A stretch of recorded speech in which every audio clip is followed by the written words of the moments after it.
La musique s'élevait. Une vague de violons et de violoncelles qui déferlait sur les sièges de velours et les balcons dorés du Grand Théâtre de Bordeaux. C'était un son magnifique. Plein d'espoir et de résolution. Je fermai les yeux, le laissant emplir les espaces en moi. Ceux que j'avais mis tant d'efforts à reconquérir. Une femme à côté de moi. Une nouvelle amie de la Société d'histoire locale. Me tapota doucement la main. N'est-ce pas divin? Éléonore? Chuchota TL. Je souris. Un sourire sincère et facile. Ça l'est vraiment? Répondis-je. Ma vie était désormais remplie de moments comme celui-ci. Une joie tranquille. Une beauté partagée et un profond sentiment de paix.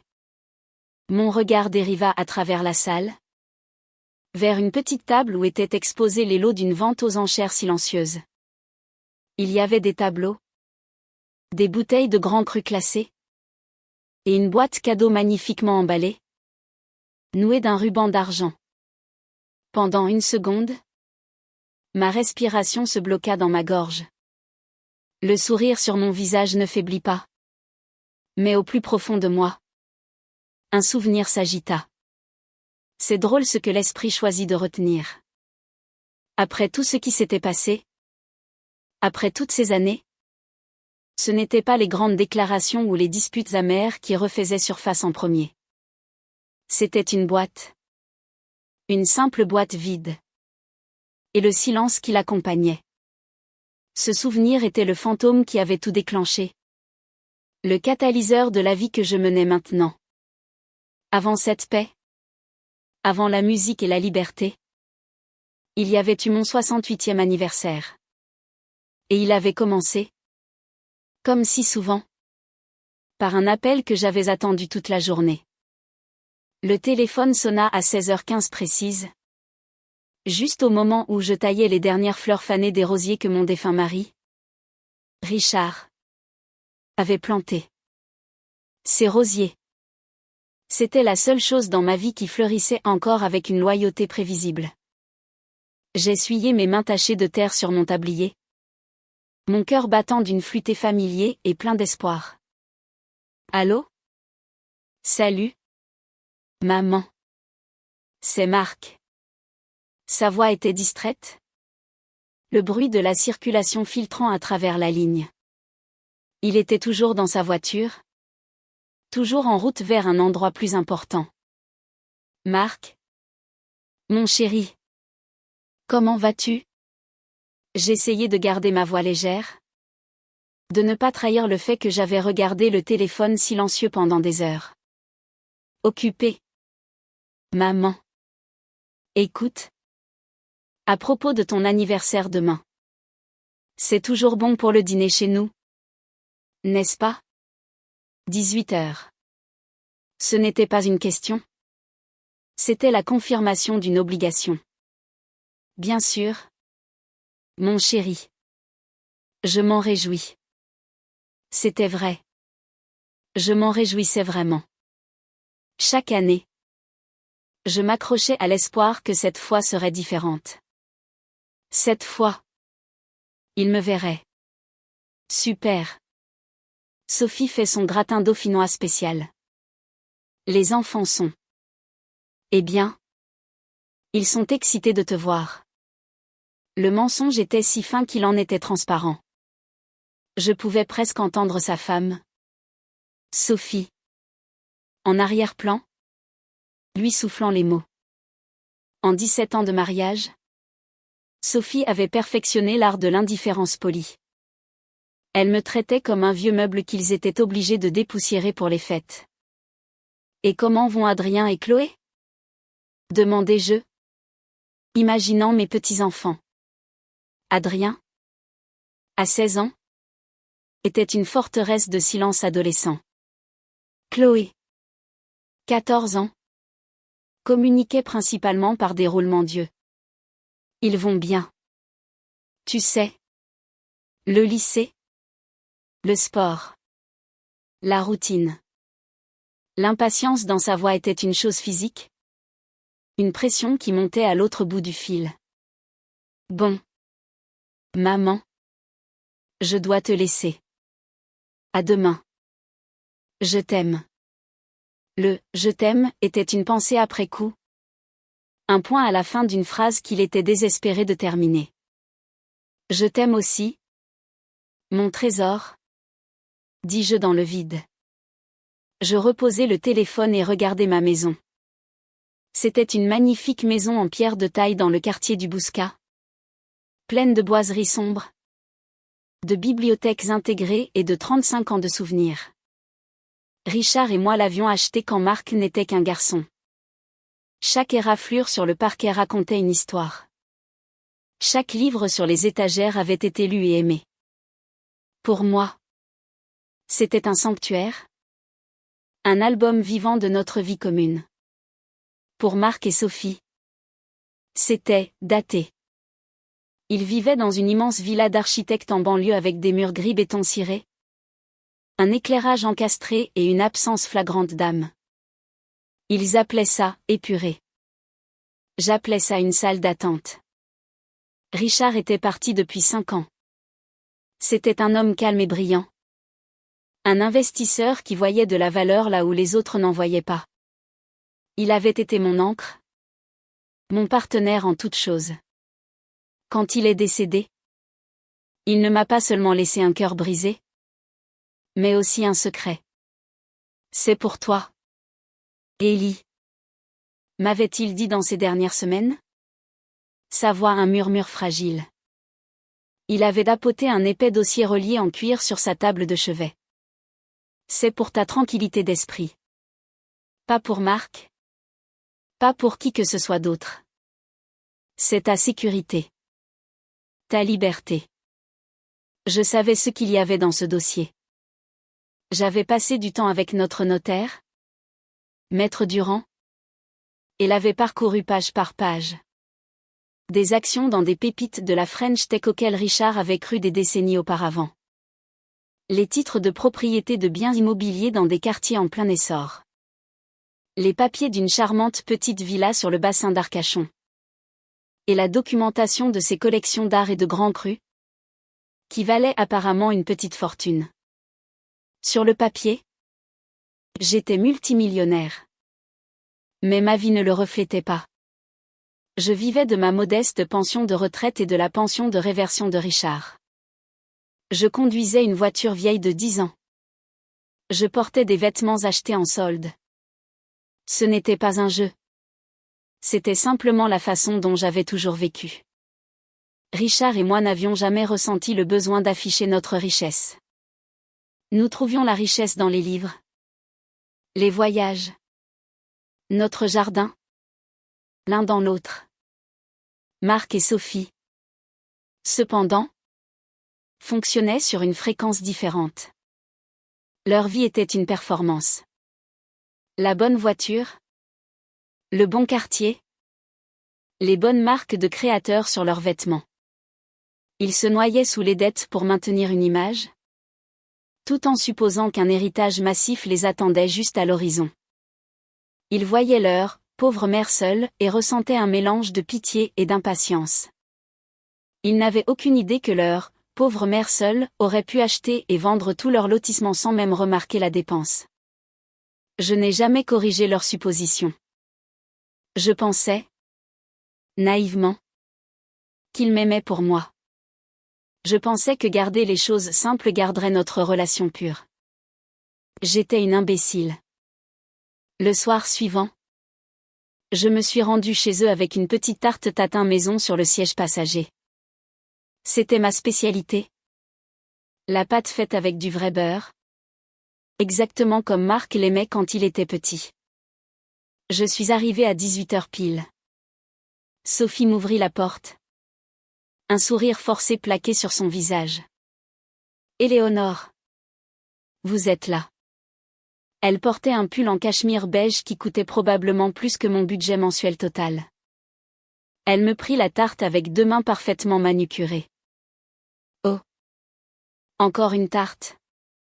Comme c'est traditionnel.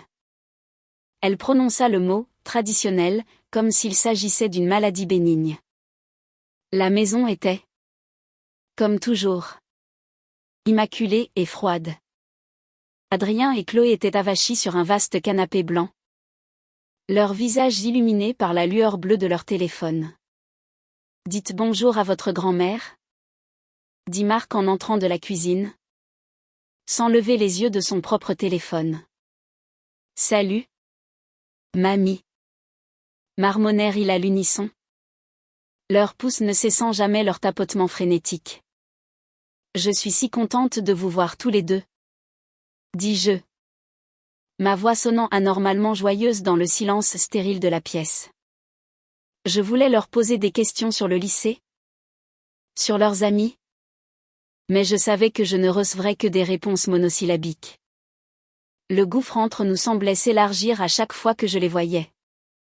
Le dîner fut une affaire tendue. Marc parla d'une affaire qu'il essayait de conclure. Sophie se plaignit de l'entrepreneur qui refaisait leur suite parentale. J'essayais de raconter une anecdote amusante qui s'était produite à la bibliothèque, mais leurs yeux devinrent vitreux avant même que j'arrive à la chute. Ils attendaient juste que je finisse pour que la vraie conversation puisse reprendre. J'étais une pause publicitaire dans le long métrage de leur vie. Finalement, après que le gratin eut été mangé et les assiettes débarrassées, Sophie tapa dans ses mains avec une excitation forcée. « C'est l'heure des cadeaux !» Chloé s'approcha nonchalamment et me tendit une unique boîte, brillamment emballée. C'était une grande boîte, superbement faite dans un papier doré avec un nœud bleu élaboré. Pendant un instant, mon cœur stupide fit à nouveau ce petit battement plein d'espoir. C'était si grand. Peut-être avaient-ils mis leur argent en commun et m'avaient-ils acheté cette nouvelle tablette dont j'avais parlé. Quelque chose pour faciliter les appels vidéo. Vas-y. Maman. Ouvre. Dit Marc, se penchant en arrière sur sa chaise avec un sourire suffisant. Je dénouai soigneusement le ruban et glissai mon doigt sous le papier. La boîte était étonnamment légère. Je soulevai le couvercle. Et je restai figé. À l'intérieur, il n'y avait rien. Juste du papier de soie blanc repoussé sur les côtés, révélant le fond en carton vide. C'était un vide. Un vide parfaitement emballé et magnifiquement présenté. Je levai les yeux, confuse. Mon esprit ne pouvait pas l'assimiler. Je ne comprends pas. Sophie laissa échapper un petit rire cassant. C'est un cadeau conceptuel ? Éléonore. Une blague. Pour la femme qui a tout ce dont elle a besoin. Marc gloussa avec elle. Minimaliste. Maman. C'est très chic. Je suis restée assise là, tenant la boîte vide sur mes genoux. Son poids, son néant, était plus lourd que tout ce que j'avais jamais tenu. Ma tarte était sur le comptoir, intacte. Les enfants étaient déjà retournés à leur téléphone. Ma famille me souriait, attendant que je rie de leurs blagues cruelles et intelligentes. Le silence dans ma tête était assourdissant. Mon fils pensait que ma vie, mon cœur, mon existence, était vide. Ma respiration se coupa. Je devais partir. J'avais besoin d'air. Je m'excusai pour aller aux toilettes. Mes mouvements raides et robotiques. La salle de bain des invités était, comme le reste de la maison, immaculée et impersonnelle. Je m'aspergeai le visage d'eau froide, mais cela ne put laver la brûlure. Alors que je me tenais près de la porte, rassemblant la force de retourner là-bas et de faire semblant, j'entendis leur voix depuis la salle à manger. Basse et claire. C'était Marc, qui parlait à Sophie. La porte était légèrement entr'ouverte, et ses mots se glissèrent à travers la fente comme un couteau. Tu vois, je t'avais dit qu'elle ne comprendrait pas, dit-il, sa voix suintant la condescendance. C'était un peu méchant. Marc, répondit Sophie, bien qu'il n'y eût aucune réelle conviction dans son ton. Puis vinrent les mots qui brisèrent les derniers fragments de mon cœur. Les mots qui allaient résonner dans mon esprit pendant des mois. C'était la voix de Marc. Un murmure désinvolte. Plein d'une certitude suffisante. C'est parfait, dit-il.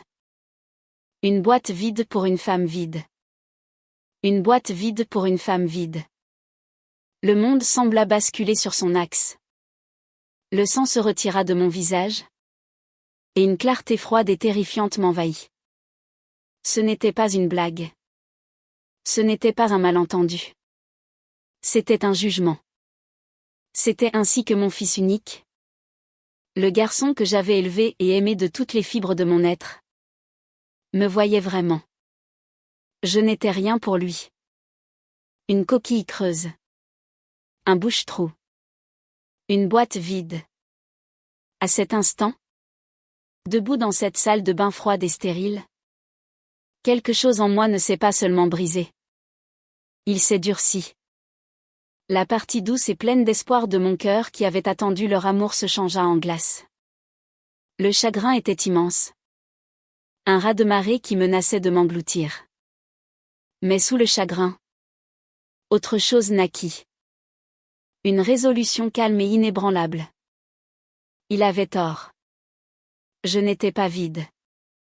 Ma vie était pleine d'amour, de souvenirs et d'une force secrète qu'il ne pouvait possiblement pas comprendre. Il pensait que j'étais une boîte vide. Très bien. Alors j'allais leur montrer ce que cela signifiait vraiment de se retrouver avec rien du tout. Je n'ai pas couru.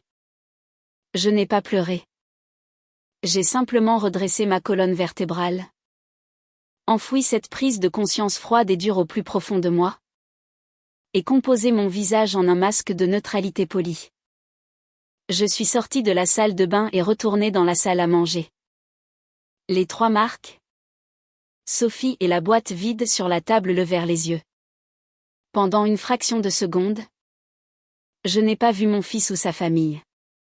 J'ai vu trois étrangers en vêtements chers, assis dans une maison qui ressemblait à un musée du mauvais goût.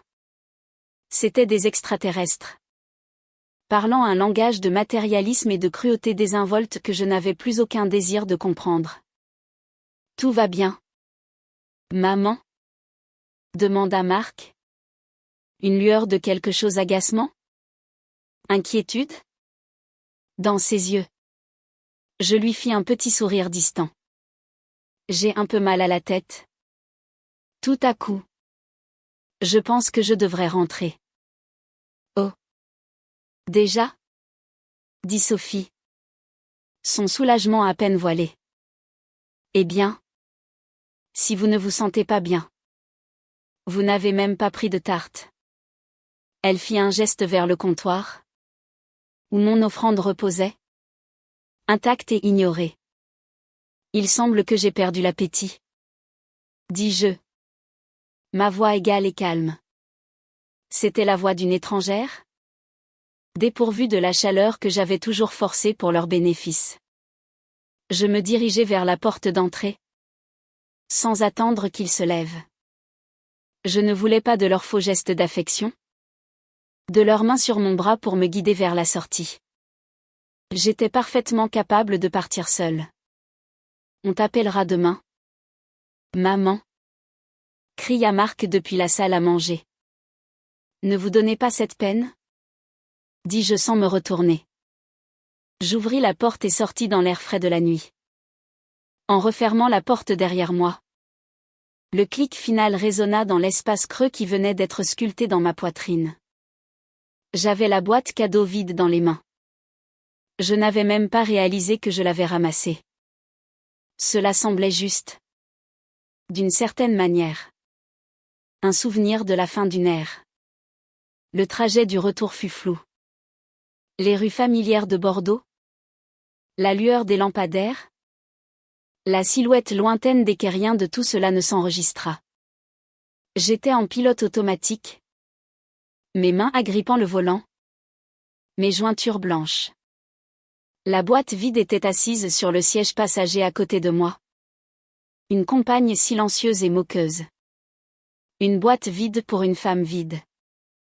La phrase tournait en boucle dans mon esprit, chaque répétition ébréchant un autre morceau de la femme que j'étais.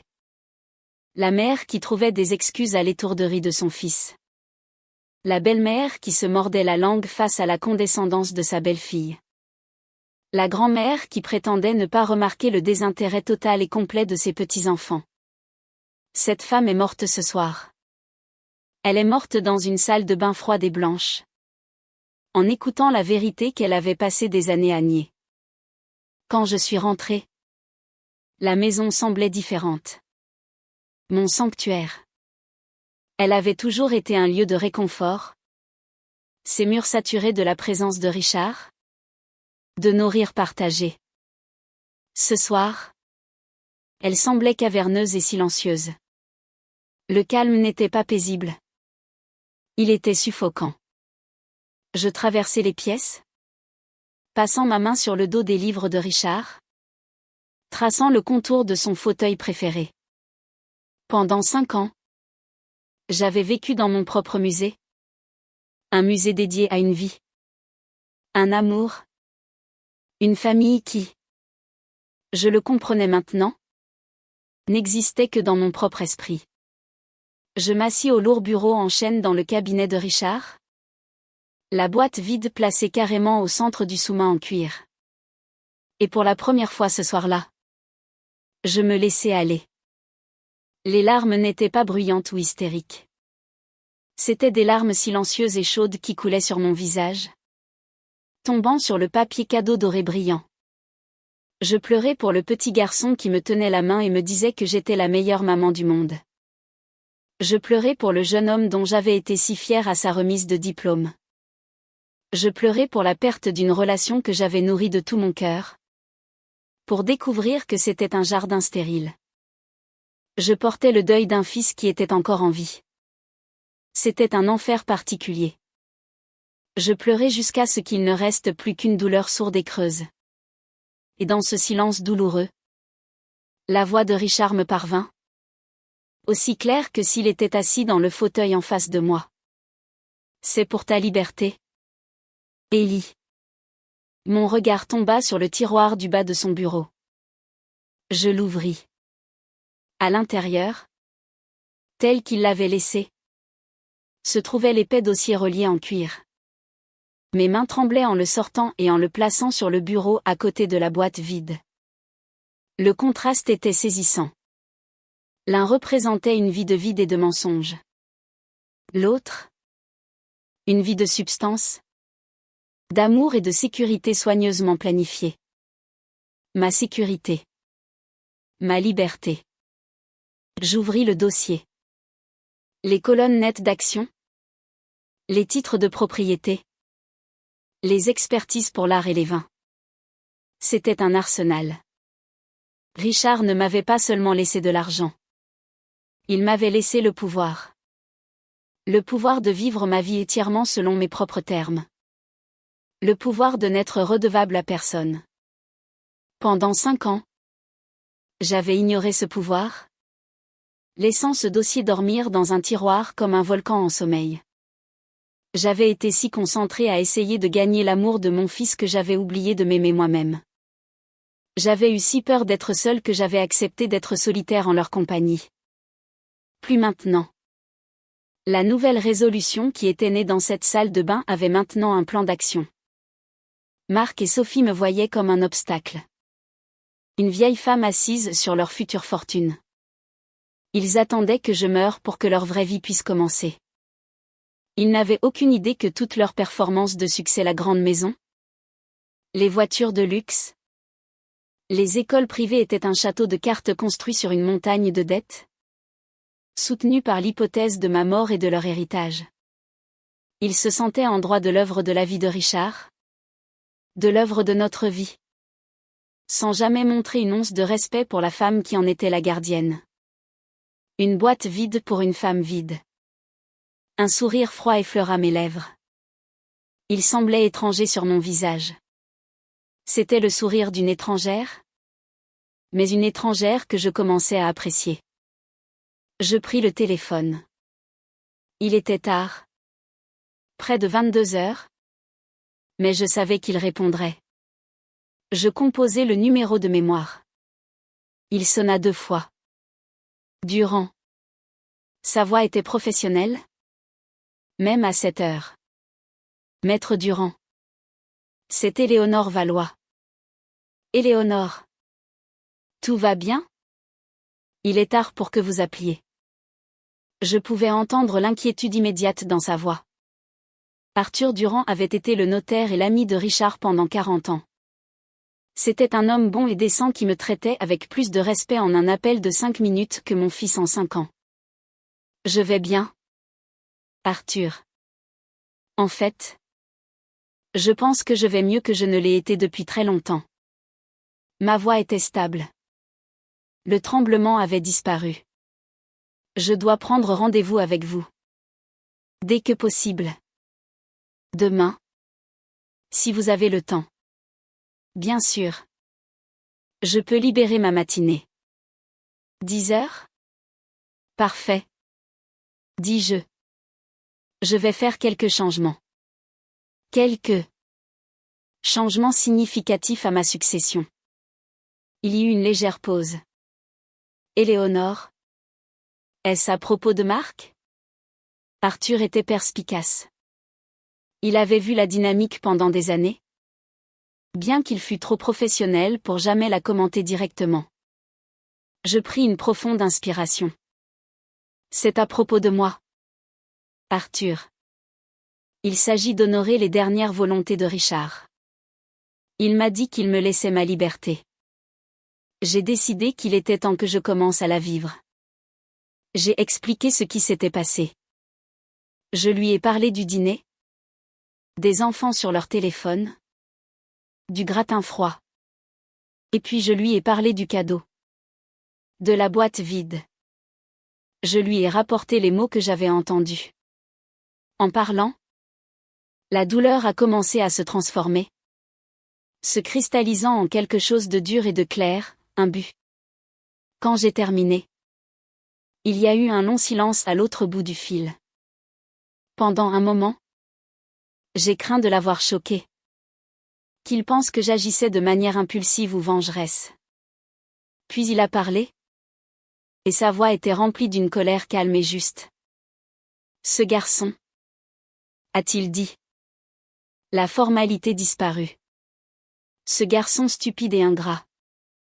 Richard serait profondément déçu. Il a soupiré. Éléonore. Je suis vraiment désolée. Personne ne mérite ça. Et surtout pas vous. Il a marqué une autre pause. Quoi que vous décidiez de faire, je le ferai. Vous avez mon soutien total. Richard voulait que vous soyez heureuse. Vraiment heureuse. Une seule larme. La dernière a glissé sur ma joue. Mais celle-ci n'était pas une larme de tristesse. C'était une larme de gratitude. Je n'étais pas seule dans cette épreuve. Merci. Arthur. Je vous verrai à 10 heures. J'ai raccroché et j'ai regardé les 2 objets sur le bureau. Le dossier en cuir, lourd de mon avenir. Et la boîte vide, légère comme une plume. Il pensait que ma vie était vide. Ils n'en avaient aucune idée. Mais ils allaient bientôt le découvrir. Ils m'avaient donné la métaphore parfaite pour leur héritage. Une boîte vide. Et j'allais passer les prochaines semaines à la remplir. Non pas de cadeaux ou d'argent, mais de la poussière et des cendres de l'avenir qu'ils pensaient posséder. Le lendemain matin, je me suis réveillée avant le soleil. Pour la première fois en 5 ans. Le silence dans la maison ne ressemblait pas à un poids. Il ressemblait à une page blanche. J'ai fait du café. Je me suis assise à ma table de cuisine et j'ai regardé la lumière grise d'une aube bordelaise illuminer lentement les feuilles de mon jardin. La douleur de la veille était toujours là. Un bourdonnement bas et constant sous la surface. Mais elle n'était plus aux commandes. C'était du carburant. Je me suis douchée et habillée avec intention. J'ai choisi une robe en laine tailleur que je n'avais pas portée depuis des années et une paire de talons sobres et élégants. Je me suis coiffée. J'ai appliqué une touche de rouge à lèvres. En me regardant dans le miroir, je n'ai pas vu la pauvre mère seule de l'imagination de mon fils, mais une femme de substance. Éléonore Valois. La femme de Richard Valois. La gardienne de son héritage. La maîtresse de son propre destin. Mon rendez-vous de 10 heures avec Arthur Durand a été transformateur. Son étude, dans un bâtiment historique du centre-ville, était l'antithèse du monde de mon fils. Elle était remplie de livres anciens, de bois poli et de la dignité tranquille d'une longue et respectée carrière. Arthur m'a accueilli avec une poignée de main chaleureuse et une tasse de thé chaud. « Vous avez l'air bien, Éléonore ?» a-t-il dit. Ses yeux bienveillants. Déterminés. Je le suis. Arthur, ai-je répondu, en m'asseyant en face de son grand bureau. J'ai été passive pendant trop longtemps. J'attendais qu'un fantasme devienne réalité. Maintenant, je fais face à la réalité. Nous avons passé les 2 heures suivantes à éplucher le dossier relié en cuir. Arthur a exposé l'étendue complète de mes actifs avec une clarté que je n'avais pas pleinement appréciée auparavant.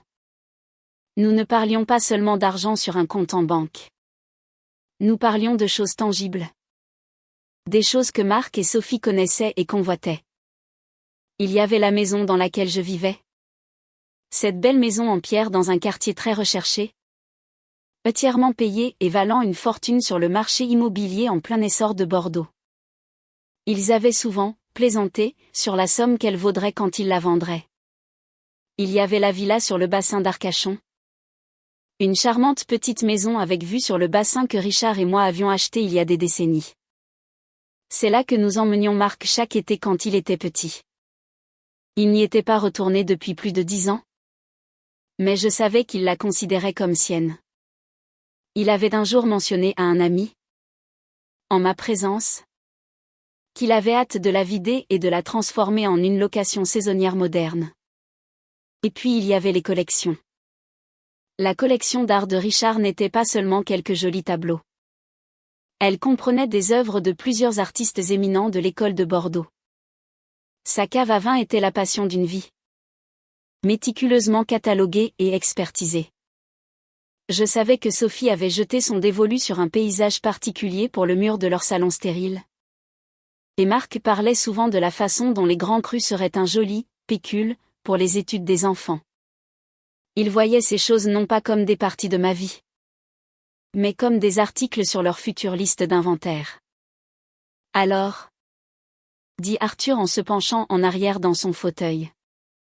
Quel est votre plan, Éléonore ? Que voulez-vous faire de tout cela ? Je pris une profonde inspiration. L'idée se formait depuis que j'avais raccroché avec lui la nuit précédente. Maintenant, je la disais à voix haute pour la première fois. Je veux tout liquider, dis-je. Absolument tout. Les sourcils d'Arthur se haussèrent. Tout ? La maison ? La villa du Cap Ferret ? Les collections ? Tout. Confirmai-je. Ma voix stable. Je veux vendre les propriétés. Je veux confier l'art et les vins à une maison de vente aux enchères.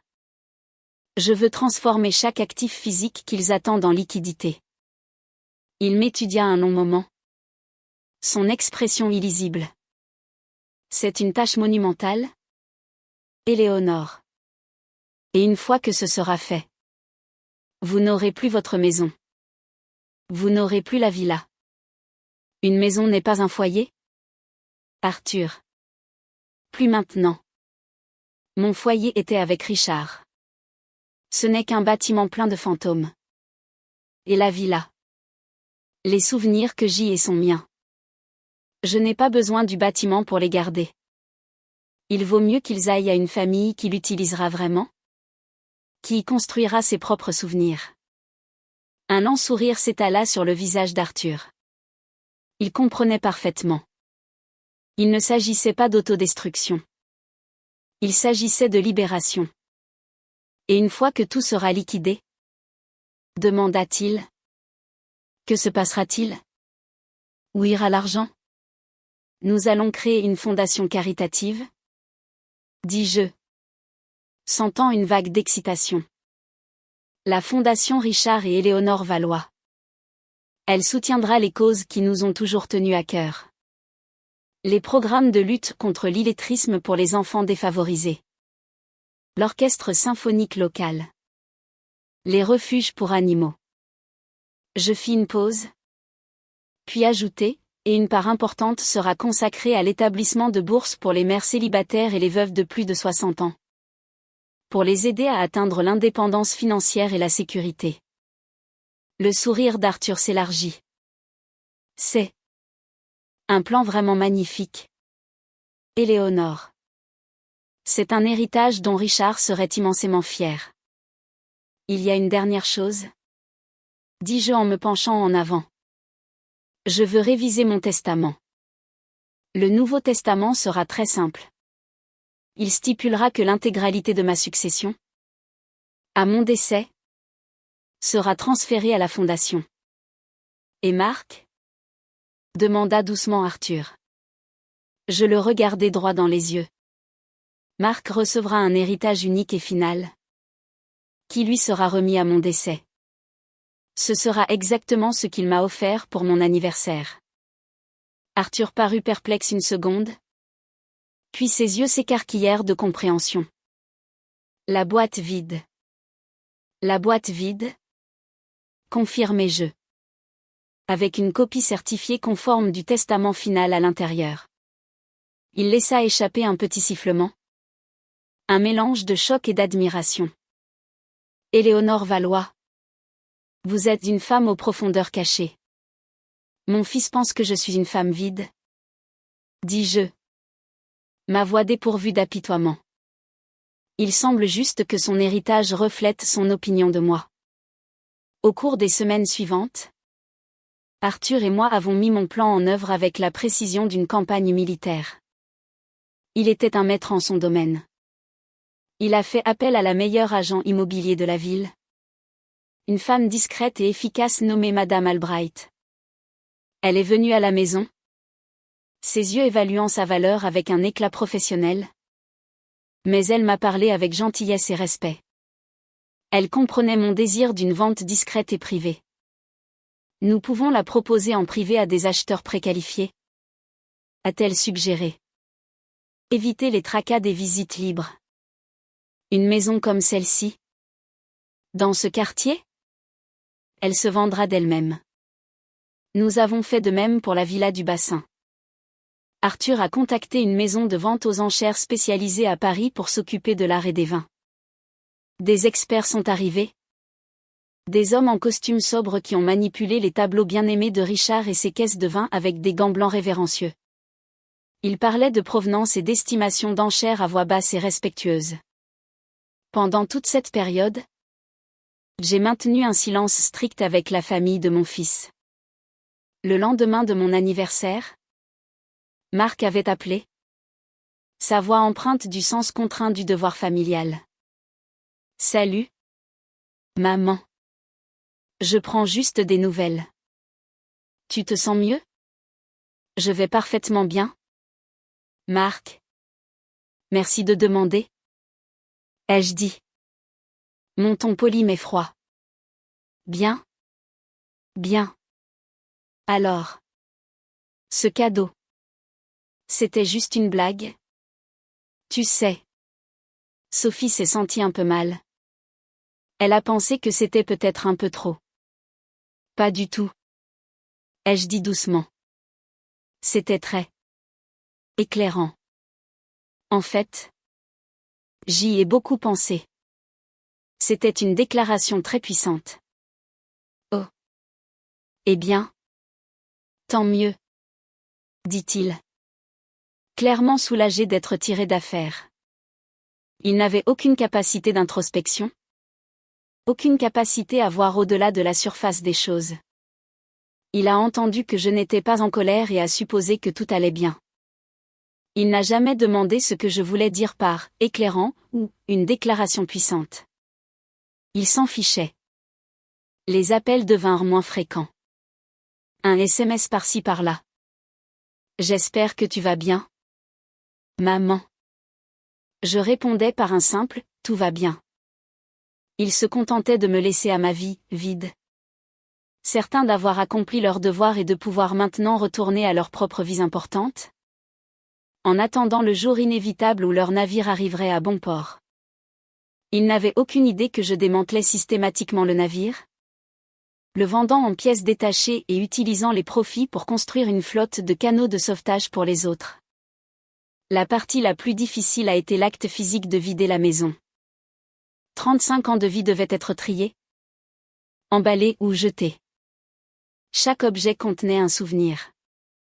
La tasse à café ébréchée que Richard utilisait tous les matins. La pile de dessins d'enfance de Marc que j'avais soigneusement conservée. Un instant. En tenant une photo d'un Marc de 5 ans me présentant fièrement un pissenlit.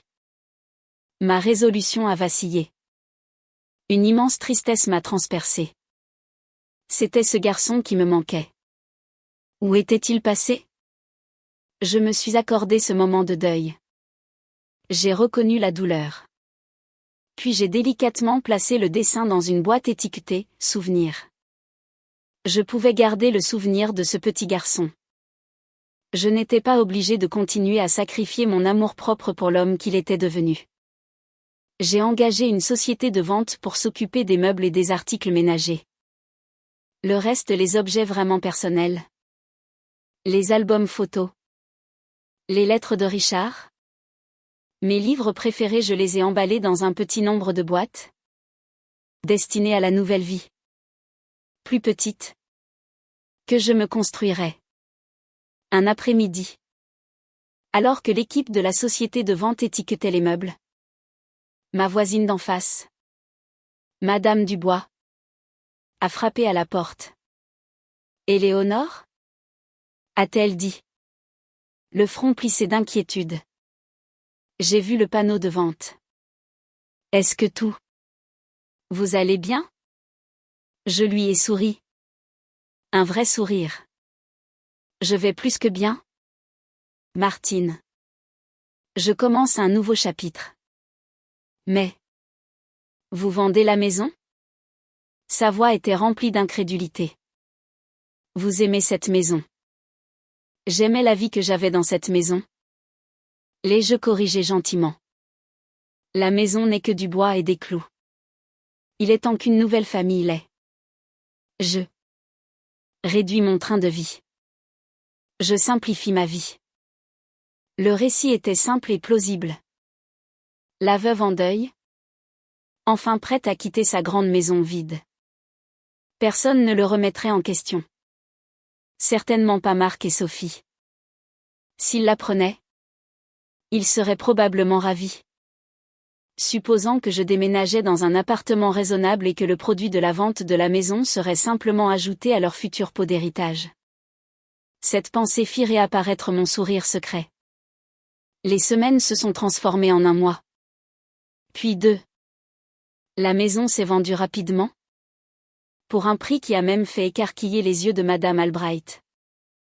La villa du bassin a été achetée par une jeune famille de Paris. La vente aux enchères pour l'art et les vins a été un succès retentissant. Arthur m'appelait pour me donner des nouvelles. Sa voix remplie d'une sorte de joie tranquille. Les chiffres étaient stupéfiants. La fondation Richard et Éléonore Valois n'était plus une simple idée. Elle devenait une puissance financière. Enfin. Le jour est venu. Tous les contrats étaient signés. L'argent était en sécurité sur les comptes de la fiducie. Le testament était réécrit, signé et notarié. Mon travail était terminé. Il ne restait plus que la performance finale. J'ai décroché le téléphone et composé le numéro de Marc. Maman? J'allais justement t'appeler? A-t-il menti? Comme c'est charmant. ai-je dit. Ma voix chaleureuse pour la première fois depuis des mois. Je devais planter le décor. Marc. Mon chéri.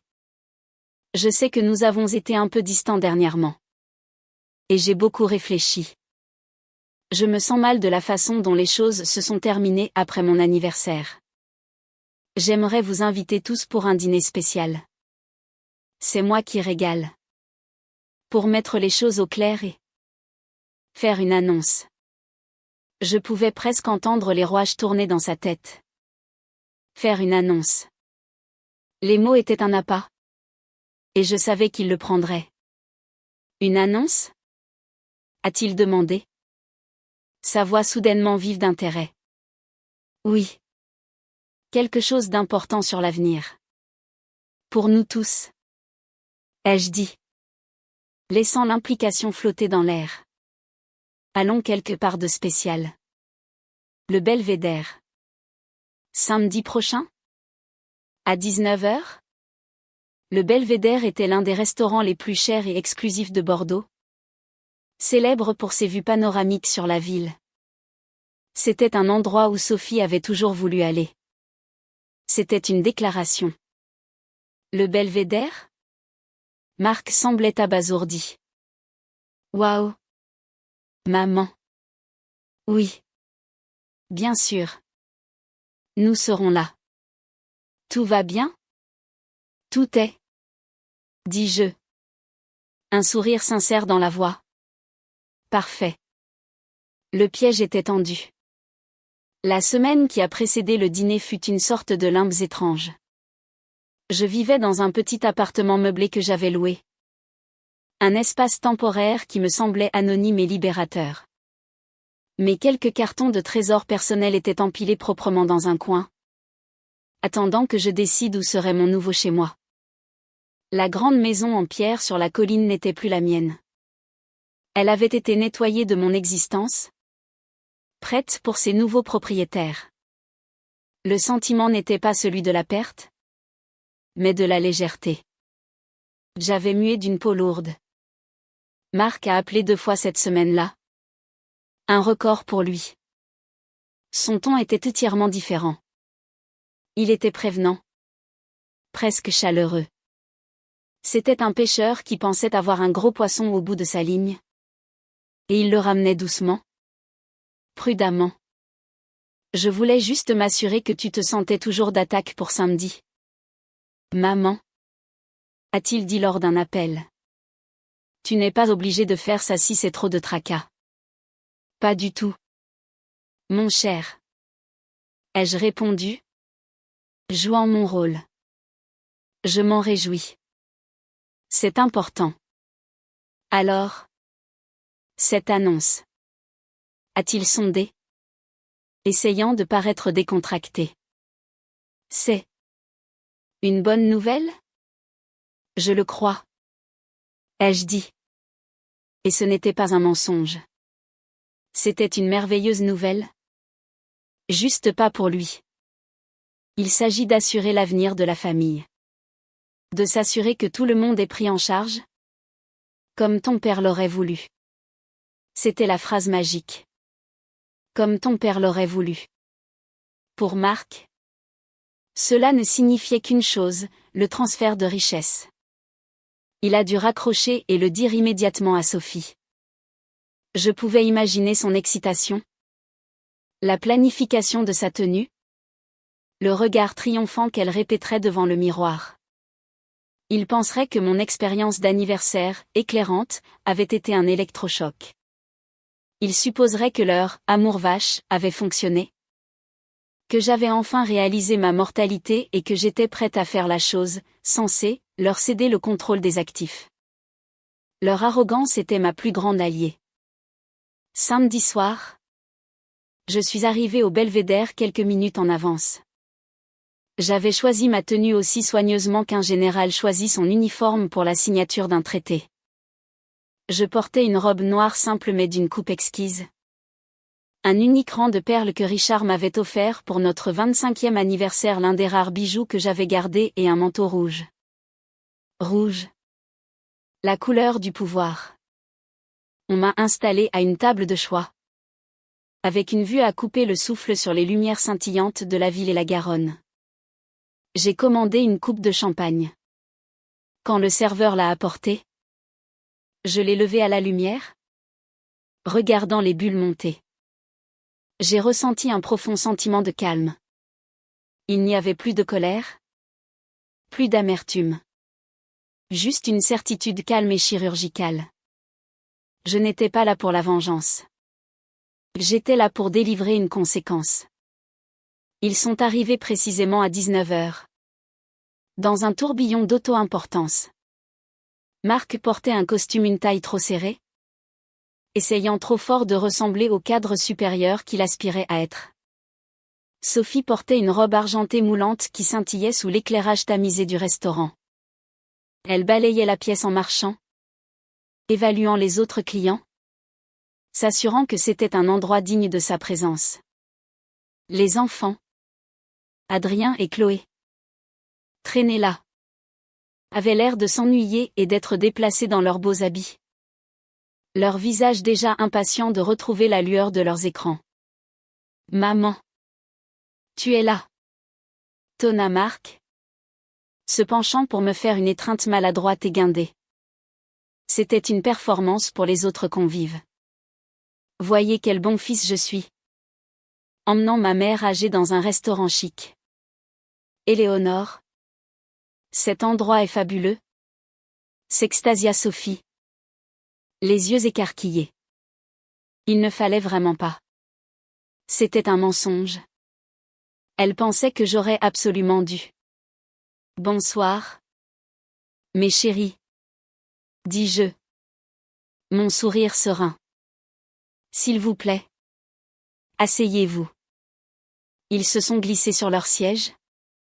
Mes petits-enfants sortant immédiatement leur téléphone. Cette fois, je n'ai pas dit un mot à ce sujet. Cela n'avait plus d'importance.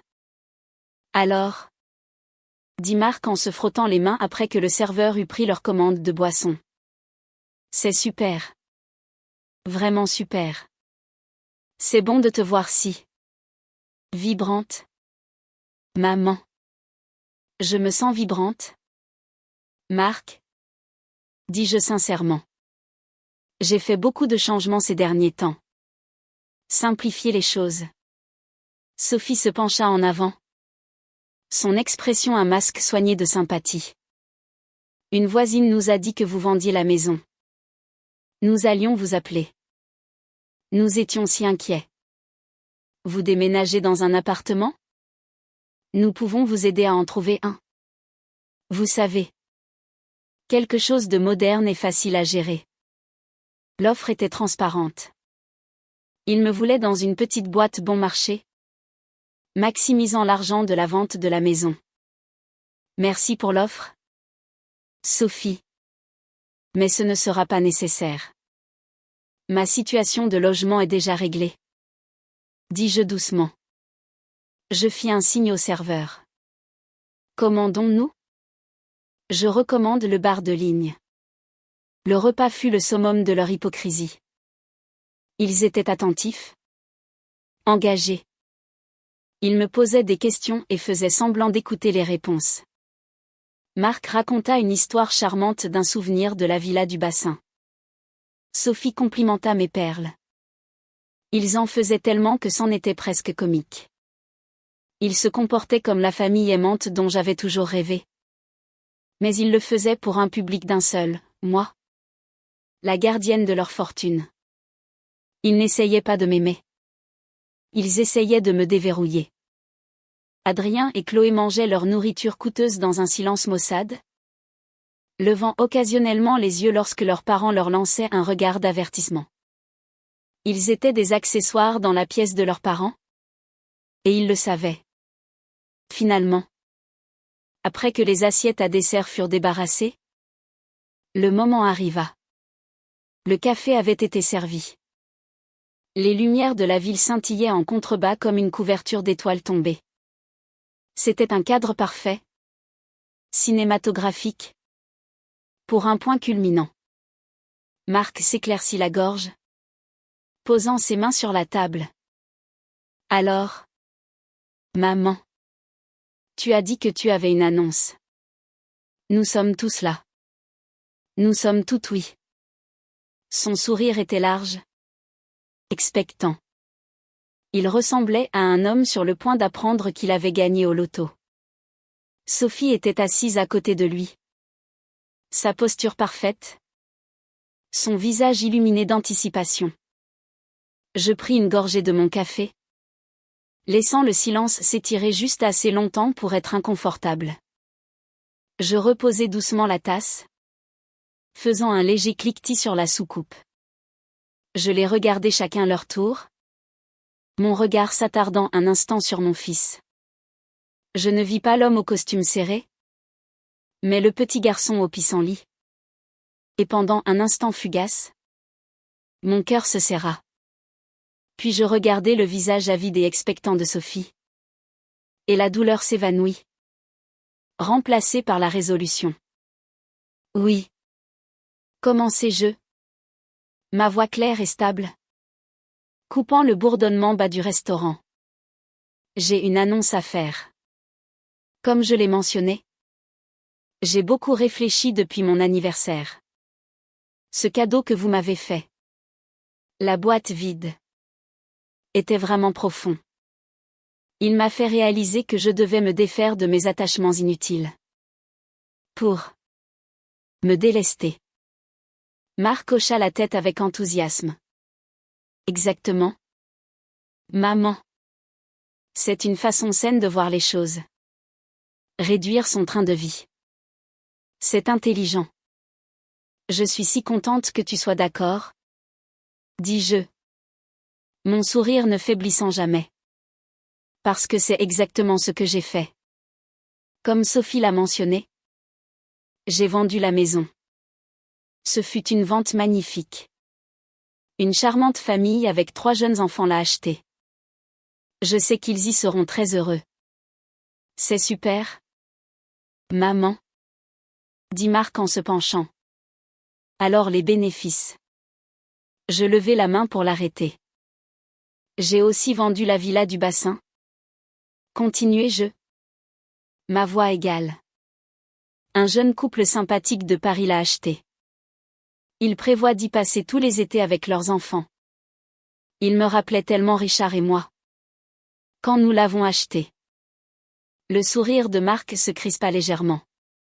Il s'impatientait d'en venir au fait. D'accord. Et puis il y avait les collections. Poursuivis-je. Cochant les articles d'une liste invisible. L'art de ton père? C'est vain. Il prenait la poussière. Il semblait égoïste de les garder cachés. Alors, je les ai confiés à une merveilleuse maison de vente. La vente a eu lieu le mois dernier. Ce fut un succès formidable. Des collectionneurs du monde entier y ont participé. Les prix qu'ils ont atteints étaient astronomiques. Maintenant, ils me fixaient tous les deux, leurs masques commençant à se fissurer. Cela ne se déroulait pas selon leur scénario. Je parlais de tout au passé. Maman, qu'est-ce que tu es en train de dire? Demanda Marc, sa voix perdant son assurance. Je me penchai enfin en avant. Mon sourire disparut, remplacé par un regard de finalité sereine et absolue. Je n'étais plus la mère douce et accommodante. J'étais une étrangère rendant un verdict. Je dis que mon délestage est terminé. La maison est partie. La villa est partie. L'art et les vins sont partis. Chaque actif tangible et significatif que ton père et moi avons construit au cours d'une vie a été converti en liquidité. Le visage de Sophie était devenu pâle. Des liquidités? Qu'est-ce que vous avez fait de l'argent? Éléonore? La question était un murmure haletant. C'était le moment. Le crescendo. La raison pour laquelle nous étions tous assis ici. Dans ce magnifique restaurant. Entourés de l'illusion de la richesse et du bonheur. Je suis si contente que tu poses la question. Sophie. Dis-je. Ma voix aussi froide et claire que la glace dans leur verre d'eau. Je l'ai utilisée pour créer quelque chose de nouveau.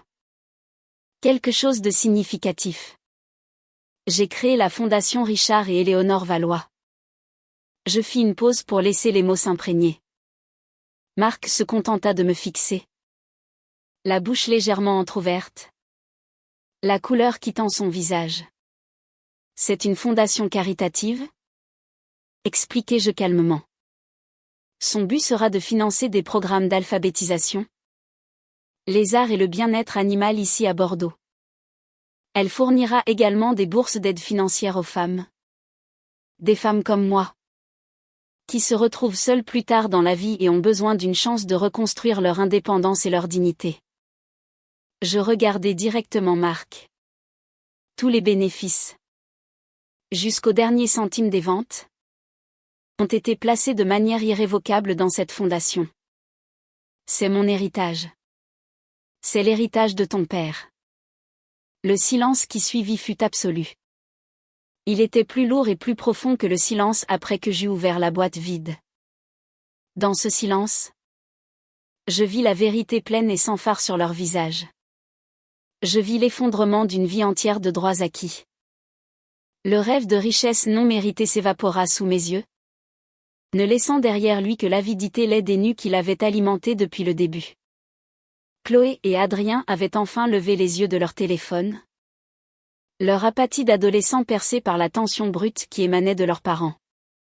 Ils ne comprenaient pas les détails, mais ils comprenaient le désastre quand ils le voyaient. Ce fut Sophie qui rompit le silence. Sa voix était un couinement étranglé et incrédule. Tout? Vous avez tout donné? Notre argent? Ça n'a jamais été votre argent. Sophie. Dis-je. Ma voix calme mais ferme. C'était mon argent. Et celui de Richard. Et nous avons choisi d'en faire ce que nous jugions bon. Marc retrouva enfin sa voix. Elle était rauque, pleine d'une horreur naissante. Non. Tu n'as pas pu. La maison. Mon héritage. Ton héritage? Dis-je en le regardant droit dans les yeux. Est exactement ce que tu as décidé que je valais. Te souviens-tu de mon anniversaire? Marc? Tu m'as donné une boîte vide? Et tu m'as appelé une femme vide. Tu pensais que ma vie, ma valeur, n'était rien. J'ai donc ajusté mes affaires pour refléter cela. Le Nouveau Testament est très clair. Tout ce qu'il me reste va à la fondation. Ton héritage sera rien. Une boîte véritablement vide. Les conséquences de mon annonce ne furent pas une explosion flamboyante, mais une implosion lente et suffocante. Le visage de Marc passa du choc à un blanc pâteux et maladif. La façade du fil qui a réussi, du maître de son univers, s'effrita en poussière, révélant le gamin terrifié et imbu de ses droits qui se cachaient en dessous. Il me regarda comme s'il ne m'avait jamais vu auparavant. Et d'une certaine manière, c'était le cas. Il n'avait jamais vu qu'un reflet de ses propres attentes. Tu plaisantes?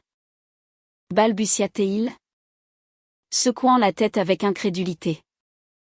C'est une blague. C'est comme la boîte. Une blague conceptuelle. N'est-ce pas? Maman? C'est une sorte de leçon tordue? Sa voix avait une note désespérée? Suppliante. Il me suppliait de lui dire que ce n'était pas réel. Que son avenir ne venait pas de se volatiliser entre le bar de ligne et le cheesecake. Est-ce que ça ressemble à une blague? Marc? Demandai-je. Ma voix ne contenant aucune malice. Seulement une gravité profonde et inébranlable. La fondation est réelle. Les ventes sont réelles. Le Nouveau Testament est réel. Maître Durand a géré tout le processus. Tout est légal, final et irrévocable. Sophie émit un son. Un hoquet étranglé qui était mi-sanglot. Mi-cri. Comment as-tu pu? Siffla-t-elle. Ses mains manucurées agrippant le bord de la nappe blanche. Son masque d'élégance soigneusement construit s'était évanoui, révélant un visage tordu de rage pure et non diluée. Comment as-tu pu être si égoïste? Si cruel? Après tout ce que nous avons fait pour toi. Tout ce que vous avez fait pour moi? La question resta en suspens entre nous. Je pensais aux appels téléphoniques expéditifs. Aux visites de vacances tolérées. Aux années passées à être traitées comme une pensée secondaire pesante. À la boîte vide. Qu'avez-vous fait exactement pour moi? Sophie. À part attendre que je meure? Son visage devint d'un rouge tacheté et laid. Elle était sans voix. Car elle n'avait pas de réponse. Il n'y avait rien à dire. Mon accusation tranquille était la vérité absolue. Et il le savait. Marc, cependant, retrouva sa voix. Et elle était remplie de la rage d'un enfant contrarié. C'était l'argent de papa. Il n'aurait jamais voulu ça. Il aurait voulu qu'il aille à sa famille. À ses petits-enfants. Il fit un geste sauvage vers Adrien et Chloé. Qui fixaient maintenant, les yeux écarquillés, la scène qui se déroulait, leur téléphone complètement oublié. Ils étaient enfin présents, juste à temps pour la détonation. Tu as raison sur un point? Dis-je calmement. Ton père n'aurait pas voulu ça. Il aurait voulu un fils qui aime et respecte sa mère. Il aurait voulu une famille qui valorise les liens plus que l'argent. Il aurait voulu que ses petits-enfants connaissent le nom de leur grand-mère? Pas seulement le solde de son compte en banque. C'est toi qui as manqué à ses souhaits? Marc. Pas moi. Je continuai. Ma voix mesurée et délibérée. Richard m'a laissé cet argent pour ma liberté et ma sécurité. Pendant des années, je ne l'ai pas utilisé. J'ai continué à vivre ma vie tranquille. En espérant un amour que vous étiez incapable de donner. J'étais prête à tout vous laisser. À terme. Tout ce que je voulais en retour, c'était un peu de gentillesse. Un peu de respect. Était-ce vraiment trop demandé? Je le regardais. Mon cœur endolori par le fantôme d'un amour désormais mort. Mais vous n'avez même pas réussi ça. Toi et ta femme. Vous vous teniez dans votre maison froide et vide et vous avez méprisé toute ma vie. Vous m'avez résumé en une seule phrase cruelle. Une boîte vide pour une femme vide. Tu as porté ton jugement sur moi. Marc. Ceci. Dis-je en faisant un geste vers le restaurant opulent. Vers leur visage choqué. Ceci n'est pas mon jugement sur vous. C'est simplement la conséquence du vôtre. Il tressaillit comme si je l'avais frappé. Les mots. Ses propres mots. Renvoyés à lui dans ce lieu public. Avaient enfin atteint leur cible. Je ne le pensais pas comme ça. Marmonna-t-il. Ses yeux fuyants. Soudain conscient des tables voisines. Des serveurs qui détournaient ostensiblement le regard. Vraiment? Demandai-je. Cela m'a semblé très clair. Et cela a tout clarifié. Tu ne vois aucune valeur en moi? Donc tu ne recevras rien de valeur de ma part. C'est parfaitement symétrique. Tu ne trouves pas? Sophie repoussa violemment sa chaise. Les pieds raclant durement le sol. Je ne peux pas écouter ça. Elle attrapa son sac à main. Nous partons. Elle regarda Marc. Ses yeux flamboyants. Tu viens? Marc était figé. Son regard fixé sur moi. Il avait l'air brisé. Une seconde. Une lueur du vieil instinct maternel monta en moi. Le désir de le réconforter. De réparer ça. Mais je l'ai refoulé. Réparer ça signifierait me détruire? Redevenir la femme qui acceptait leurs miettes d'affection. Je ne ferai pas ça. Plus jamais. Marc? Claqua Sophie. Sa voix aussi tranchante que du verre. Il ne bougea pas. Je plongeai la main dans mon sac et en sortis une petite enveloppe élégante. Je la fis glisser sur la table vers lui. C'est le nom et l'adresse de mon nouvel appartement. Et mon nouveau numéro de téléphone. Ce n'est pas pour toi. Ni pour Sophie. C'est pour Adrien et Chloé. Je tournai mon attention vers mes petits-enfants pour la première fois. Leur visage était pâle et confus. Adrien. Chloé. Votre relation avec moi est votre propre décision. Elle est séparée de tout cela. Si jamais vous voulez connaître votre grand-mère, la vraie personne, pas le compte en banque, vous pouvez m'appeler. La porte est toujours ouverte pour vous. Mais c'est un choix que vous devrez faire par vous-même. Sans l'influence de vos parents. Adrien se contenta de fixer sa bouche une ligne fine. Mais Chloé. Pendant un seul instant fugace, je vis une lueur de quelque chose dans ses yeux. Un soupçon de chagrin. Peut-être même de compréhension. C'était une minuscule graine d'espoir? Mais je refusais de me laisser la nourrir. C'était son choix. Pas mon projet. On y va.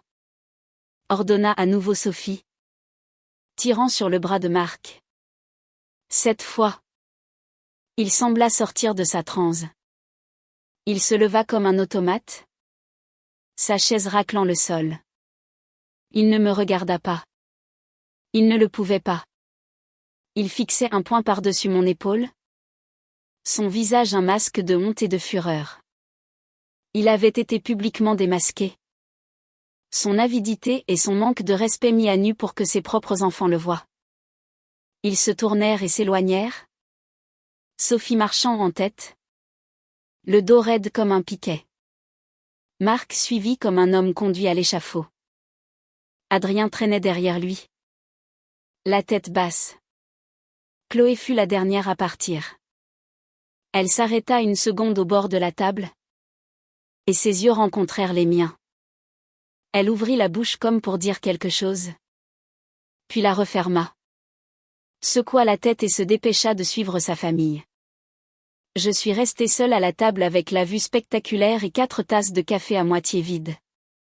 Le silence qu'ils ont laissé derrière eux était vaste et propre.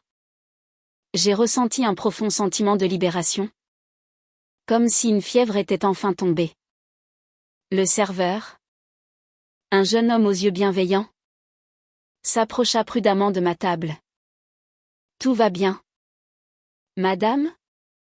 Demanda-t-il. Je levai les yeux vers lui et lui fis un sourire sincère et léger. Tout est parfait, dis-je. L'addition? S'il vous plaît? Je payai la note exorbitante en espèces, laissant un pourboire généreux. En sortant du restaurant et en entrant dans la nuit fraîche de Bordeaux, je me sentis plus légère de 10 kilos. L'air n'avait jamais senti si bon. La ville n'avait jamais été aussi belle. Le lendemain, je reçus l'appel que j'attendais. C'était Marc. Sa voix n'était pas en colère cette fois. C'était une version étrange et creuse d'elle-même. Je ne comprends pas, dit-il. Sa voix se brisant. Maman. Pourquoi nous ferais-tu ça? Nous sommes ta famille. Vous avez cessé d'être ma famille quand vous avez décidé que j'étais un obstacle. Marc? Dis-je. Ma voix douce mais ferme. Il n'y avait plus besoin de colère. L'acte était accompli. Une famille est construite sur l'amour et le respect. Nous n'avons pas eu cela depuis très longtemps. Mais l'argent. Mes enfants. Sophie et moi sommes. Nous avons des problèmes. Maman. L'aveu était un murmure brut. Désespéré. Nous avons des dettes. L'emprunt de la maison.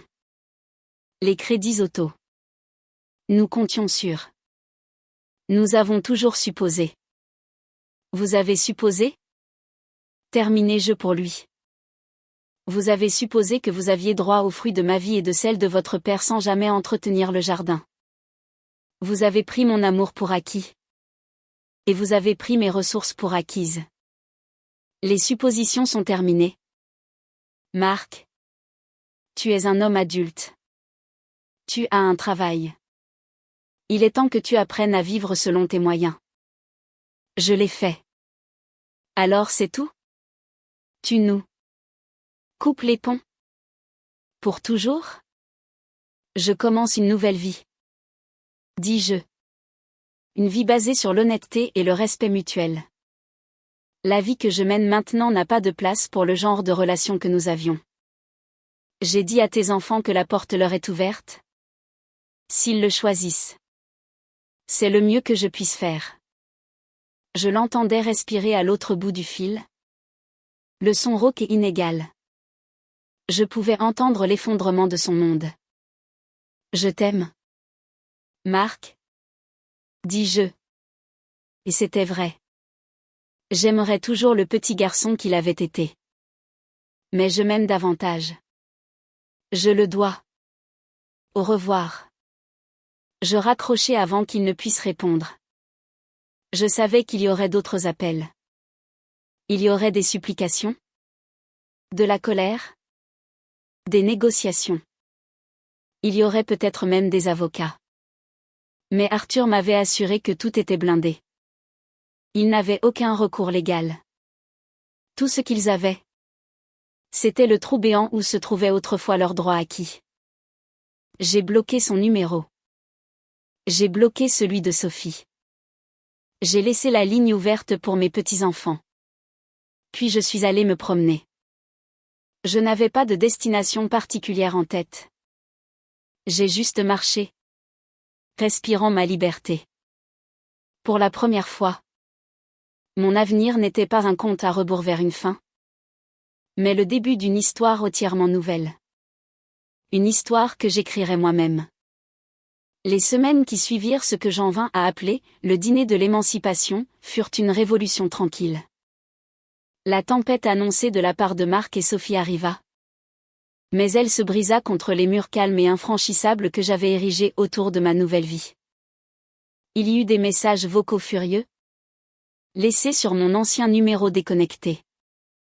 Il y eut des emails larmoyants et manipulateurs que mon nouveau filtre anti-spam attrapa avec une efficacité satisfaisante. Arthur reçut même une lettre grandiloquente d'un avocat qu'ils avaient réussi à trouver. Une lettre qu'il me décrivit comme plus théâtrale que juridique et à laquelle il répondit par une unique lettre concise, fermant toute possibilité de contestation. Le bruit de leur désespoir était un écho lointain d'un monde que je n'habitais plus. Mon monde était désormais celui d'un but tranquille. J'avais une fondation à construire. Arthur me mit en relation avec une petite équipe de professionnels, une jeune femme vive d'esprit qui agirait comme directrice générale, et un conseiller financier expérimenté pour gérer les investissements de la fiducie. Nous tînmes nos premières réunions du conseil d'administration dans la salle de conférence majestueuse d'Arthur. Je n'étais plus Éléonore Valois, la veuve solitaire. J'étais Éléonore Valois, la fondatrice et présidente. J'écoutais la directrice, une femme nommée Clara, présenter des propositions pour nos premières subventions. Une bibliothèque mobile pour apporter des livres aux enfants des quartiers défavorisés. Un parrainage pour le concert de printemps de l'Orchestre des Jeunes. Un don important à la SPA locale qui leur permettrait d'agrandir leurs installations. Chaque proposition, chaque discussion, remplissait un espace en moi que je ne savais pas vide. L'argent, qui avait été un fardeau secret et une source de conflit, se transformait maintenant en bien tangible. Il créait de la joie, des opportunités et de la sécurité. C'était l'exact opposé de ce pourquoi Marc et Sophie le voulaient. Il n'était pas accumulé pour projeter une image de succès. Il était donné pour créer un succès réel pour les autres. Ma vie personnelle commença également à s'épanouir de manière inattendue. Je trouvais un charmant appartement lumineux de 3 pièces dans un quartier complètement différent de Bordeaux. Le quartier des Chartrons. Avec une atmosphère de village animé. Plein de librairies indépendantes. De petits cafés et d'un marché bio. C'était plus petit que mon ancienne maison. Mais semblait plus spacieux. Il n'était pas rempli de fantômes. Mais de possibilités. Je déballais mes cartons de souvenirs précieux, les photos. Les lettres de Richard. Mes livres préférés, et les arrangeais non pas comme un sanctuaire au passé, mais comme la fondation de mon présent. Je rejoignis un club de lecture à la bibliothèque du quartier. Je commençais un cours de poterie. Chose que j'avais toujours voulu faire. Mes mains, autrefois tachées de la terre des rosiers de Richard, étaient maintenant tachées de l'argile de mes propres créations. Je fis des bols de travers et des tasses tordues. Et je riais avec les autres élèves. Des femmes de mon âge pleines d'histoire et de vie. Je rencontrai une femme nommée Sarah dans ce cours de poterie. Une enseignante à la retraite avec un sens de l'humour féroce et une passion pour la randonnée. Nous devînmes rapidement amis. Nous nous promenions le long des quais. Déjeunions longuement en parlant de tout et de rien. Et allions ensemble à l'opéra. Utilisant les billets que la fondation sponsorisait désormais. Ma vie était pleine. Elle était active. Vibrante et réelle. Je n'étais plus seule. J'avais des amis. J'avais un but. Je construisais une nouvelle famille. Basée sur des intérêts partagés et un respect mutuel. Non sur l'obligation et le sentiment d'être en droit de tout. Un après-midi. Environ 3 mois après le dîner. Mon téléphone sonna. C'était un numéro inconnu. J'ai failli laisser le répondeur. Mais un instinct me poussa à répondre. Allô ? Il y eut un silence hésitant à l'autre bout du fil. Puis, une petite voix. Mamie ? Mon cœur s'arrêta. C'était Chloé. Chloé. Ma chérie. Dis-je, essayant de garder ma voix égale. Je suis si contente de t'entendre. Je suis désolée de te déranger, dit-elle. Sa voix à peine un murmure. J'ai utilisé la carte que tu m'as donnée. Je suis à la bibliothèque près de mon lycée. Maman et papa ne savent pas que j'appelle. Tu ne me déranges jamais ? Ma puce. Est-ce que tout va bien ? Je l'entendis prendre une inspiration tremblante. Non. Pas vraiment. Tout est mauvais. Maman pleure tout le temps. Papa est toujours en colère. Il se dispute pour l'argent. Il a perdu son travail. Mon cœur se serra pour la jeune fille. Prise dans les retombées des choix de ses parents. Oh. Chloé. Je suis si désolée d'entendre ça. Ils ont dû vendre la maison ? Continua-t-elle. Les mots sortant en cascade maintenant. On déménage dans un petit appartement. Ils m'ont retiré de mon école. Adrien est. Il est vraiment en colère. Il te reproche tout. Et toi ? Chloé ? Demandai-je doucement. Est-ce que tu me le reproches ? Il y eut une longue pause. Je pouvais l'entendre réfléchir. Lutter. Je ne sais pas. Dit-elle finalement. Son honnêteté une petite lumière vive. J'étais en colère au début. Mais je n'arrête pas de penser à cette nuit-là. Au restaurant. Ce que tu as dit. À propos de la boîte. Je me souviens de ce jour-là. Je savais que c'était méchant. J'ai vu ton visage quand tu l'as ouverte. Sa voix se brisa. Je suis désolée. Mamie. On a été horrible avec toi. Ses excuses furent un baume sur une blessure que je ne réalisais même pas encore sensible. Merci de dire ça. Chloé. Ça signifie plus pour moi que tu ne peux l'imaginer. Je voulais juste. Je voulais savoir si. Si ton offre était réelle. Murmura-t-elle. Sur la porte qui est ouverte. Bien sûr qu'elle est réelle. Dis-je. La voix étranglée par l'émotion. Elle est toujours ouverte pour toi. Toujours. Cet appel téléphonique fut le début d'une nouvelle relation fragile et timide. Nous avons commencé lentement. Nous nous retrouvions pour un chocolat chaud après l'école une fois par semaine. Je ne posais jamais de questions sur ses parents. Et elle donnait rarement des informations. Nous parlions de sa nouvelle école. De ses amis. Des livres qu'elle lisait. Je lui parlais de mon cours de poterie. De la fondation. De Sarah. Je faisais attention à ne pas essayer d'acheter son affection. Je ne la couvrais pas de cadeaux ou d'argent. La seule chose que je lui donnais était mon temps et mon attention pleine et entière. J'appris que sous l'extérieur d'adolescente maussade se cachait une jeune fille brillante. Réfléchie et sensible. C'était une artiste talentueuse. Son carnet de croquis rempli de dessins bien meilleurs que mes peaux de travers. Je l'emmenai au musée des Beaux-Arts. Et ses yeux s'illuminèrent d'une manière que je n'avais jamais vue auparavant. Elle avait une soif de connaissance et de beauté que ses parents n'avaient jamais pensé à nourrir. Un jour, elle me posa des questions sur Papy Richard. Je lui racontai des histoires sur lui, son intelligence tranquille. Son amour pour les livres et l'art. Son habitude amusante de fredonner faux quand il se concentrait. Je lui montrai des photos. En parlant, je réalisai que je lui donnais la seule partie de son héritage que ses parents avaient failli détruire, son histoire. Son lien avec un legs d'amour et d'intégrité. Pas seulement d'argent.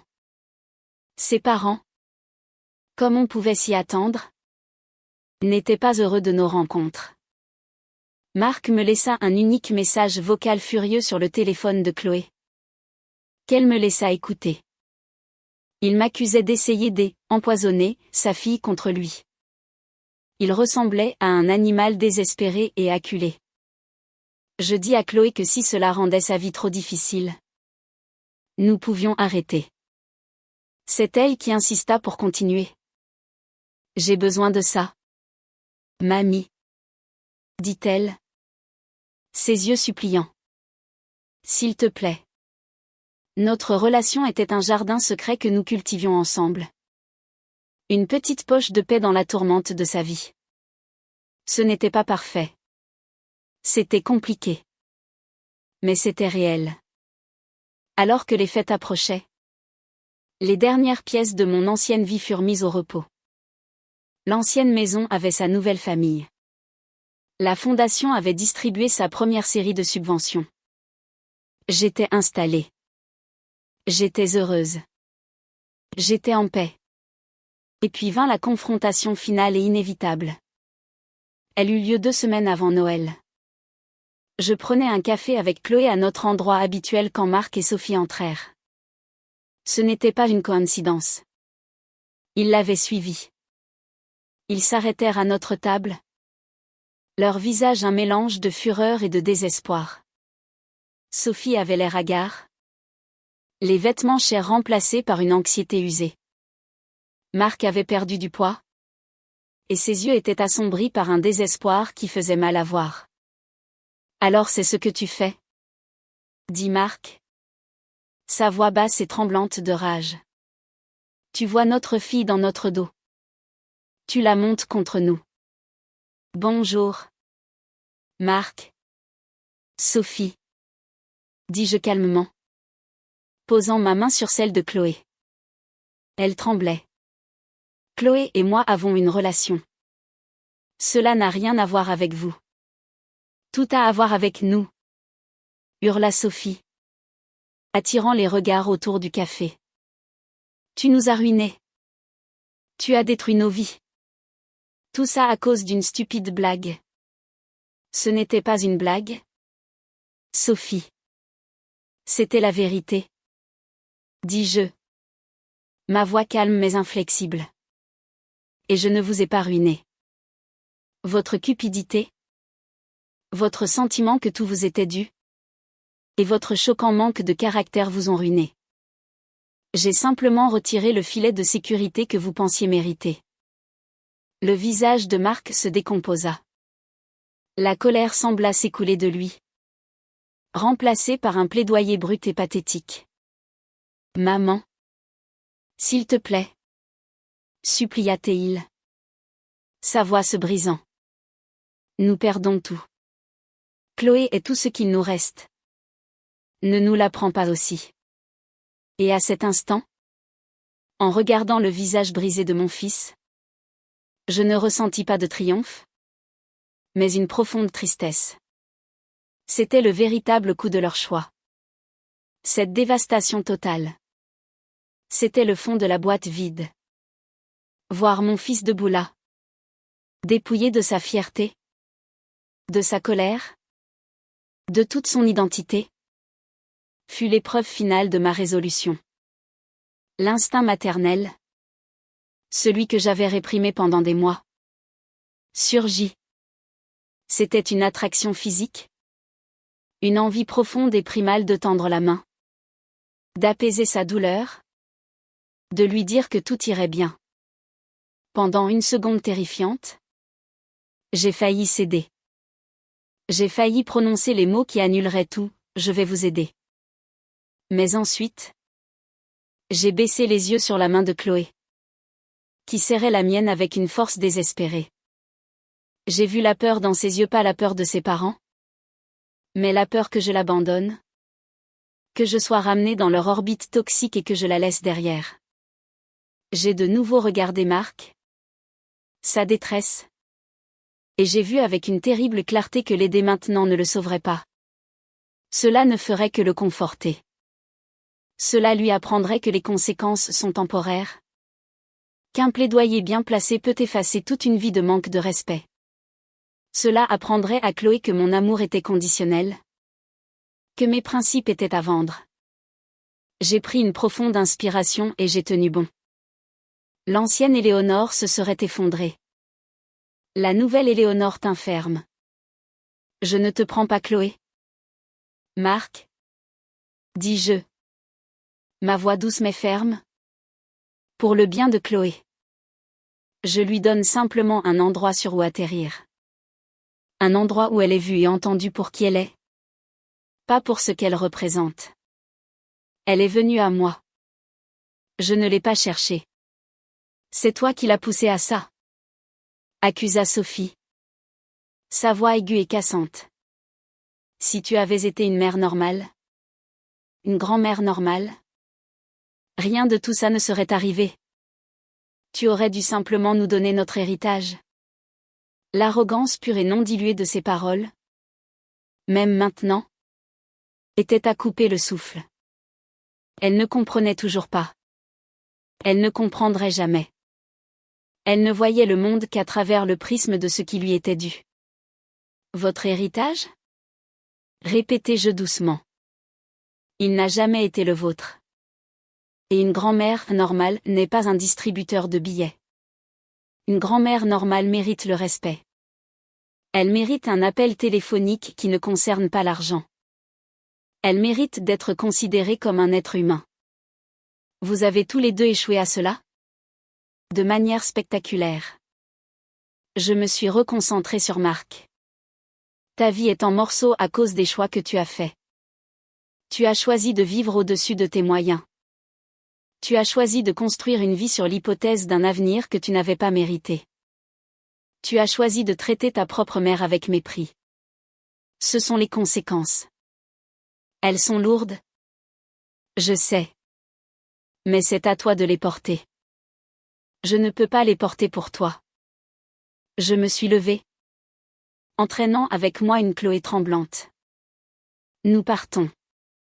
Il n'est pas juste pour Chloé de la soumettre à cela. C'est entre toi et moi. Marc. N'utilise pas ta fille comme un pion dans un jeu que tu as déjà perdu. Alors c'est tout ? Demanda-t-il. Sa voix creuse. Tu t'en vas comme ça ? J'ai regardé mon fils. Cet homme qui m'était un étranger. Et j'ai ressenti une vague de pitié si profonde qu'elle m'a presque étouffée. Pas une pitié qui me ferait le sauver, mais une pitié pour la petitesse de son âme. Il avait échangé l'amour contre la perspective de l'argent. Et maintenant il n'avait ni l'un ni l'autre. Je suis parti il y a longtemps. Marc, dis-je. Tu ne l'as juste pas remarqué avant que l'argent ne disparaisse. J'ai serré la main de Chloé et je l'ai conduite hors du café, laissant Marc et Sophie debout au milieu de l'odeur de café et des décombres de leur vie. Nous n'avons pas parlé en marchant vers ma voiture. Je pouvais sentir les tremblements qui parcouraient son petit corps. Une fois à l'intérieur, le barrage a cédé. Elle a fondu en sanglots silencieux et convulsifs, son visage enfoui dans ses mains. Je n'ai rien dit. J'ai juste tendu le bras et je l'ai prise dans mes bras. Je l'ai tenue pendant qu'elle pleurait, ses larmes trempant l'épaule de mon manteau. Elle pleurait pour sa famille brisée, pour son enfance perdue, pour la position impossible dans laquelle elle avait été mise. Je l'ai tenue, et mon cœur s'est brisé pour elle. Mais je savais, avec une certitude absolue, que j'avais fait la bonne chose. La sauver signifiait les laisser tomber. Quand ses sanglots se sont finalement calmés, elle s'est reculée, son visage marbré et taché de larmes. Est-ce qu'ils vont s'en sortir? A-t-elle murmuré. J'ai choisi mes mots avec soin. Je ne sais pas. Ma chérie. Ai-je dit honnêtement. Ils ont une route très difficile devant eux. Ils doivent apprendre à se débrouiller seuls. Peut-être qu'ils le feront. Peut-être pas. Mais leur avenir dépend d'eux maintenant. Tout comme ton avenir dépend de toi. Ce jour marqua un tournant pour Chloé. La confrontation, aussi terrible qu'elle ait été, sembla solidifier quelque chose en elle. Elle cessa d'être une victime du drame de ses parents et commença à devenir l'architecte de sa propre vie. Elle se concentra sur ses études et son art. Elle se fit de nouveaux amis. Nos rencontres hebdomadaires devinrent une pierre angulaire de sa vie. Un espace de stabilité et de soutien inconditionnel. Pendant ce temps, la Fondation Richard et Éléonore Valois prospérait. Notre travail devint connu dans la ville. J'assistais à des événements caritatifs, non pas comme une riche donatrice en quête de reconnaissance, mais comme une participante active, véritablement investie dans les résultats. Je m'asseyais dans le public de l'orchestre des jeunes, regardant les jeunes musiciens jouer avec une passion qui remplissait mon cœur, sachant que ma fondation avait aidé à acheter les instruments de certains d'entre eux. Je visitais le refuge pour animaux et voyais la nouvelle aile en construction. Un havre de paix pour des créatures qui ne pouvaient pas parler pour elles-mêmes. C'était l'héritage de Richard. C'était mon héritage. C'était réel, tangible et bon. Ma vie s'installa dans un nouveau rythme heureux. Mon amitié avec Sarah s'approfondit. Nous avons voyagé ensemble, faisant un voyage sur la côte atlantique. Nous avons séjourné dans une charmante petite chambre d'hôte, non loin de l'endroit où se trouvait mon ancienne villa du bassin. Un après-midi, nous nous sommes promenés le long de la plage, et je l'ai vue au loin. Une nouvelle famille était sur la terrasse. Leur rire porté par le vent salé. Un jeune garçon, à peu près de l'âge de Marc lorsque nous sommes venus ici pour la première fois, faisait voler un cerf-volant. Il n'y avait pas de douleur. Pas de regret. Juste un sentiment calme de justesse. La maison était de nouveau vivante de joie. Je n'ai pas eu de nouvelles directes de Marc ou de Sophie. Le silence était un cadeau. J'entendais des bribes de nouvelles par Chloé. Ils avaient déménagé dans un appartement exigu de 2 chambres dans un quartier moins désirable. Sophie avait trouvé un emploi de réceptionniste dans un cabinet dentaire. Marc était toujours au chômage, sa fierté l'empêchant d'accepter un travail qu'il jugeait indigne de lui. Leur vie avait rétréci. réduites à la taille de leurs revenus réels. Et ils étouffaient. C'était une histoire triste. Mais c'était leur histoire. Pas la mienne. Je devais me le rappeler constamment. À l'approche de mon 69e anniversaire, je ressentis une paix que je n'avais pas connue depuis des années. J'ai décidé que je voulais le passer tranquillement. Sarah et moi avions prévu un simple dîner dans mon appartement. Chloé devait venir après pour le gâteau. La veille de mon anniversaire, un petit paquet est arrivé pour moi. C'était de la part de Chloé. Je l'ai ouvert avec soin. À l'intérieur se trouvait un dessin au fusain encadré. C'était un portrait de moi. Elle m'avait capturé parfaitement. Non pas comme une vieille femme, mais comme la personne que j'étais devenue. Il y avait une force dans les yeux, une pointe de sourire sur les lèvres, un air de contentement serein. C'était le plus beau cadeau que j'ai jamais reçu.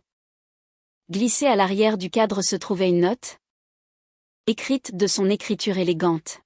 « Chère mamie », disait-elle. Avant, je pensais que la valeur d'une personne se mesurait aux choses qu'elle possédait. Tu m'as appris qu'elle se mesure à l'amour qu'elle donne et au bien qu'elle fait. Tu es la personne la plus riche que je connaisse. Joyeux anniversaire. Je t'aime. Chloé. Les larmes qui vinrent étaient des larmes de pure joie.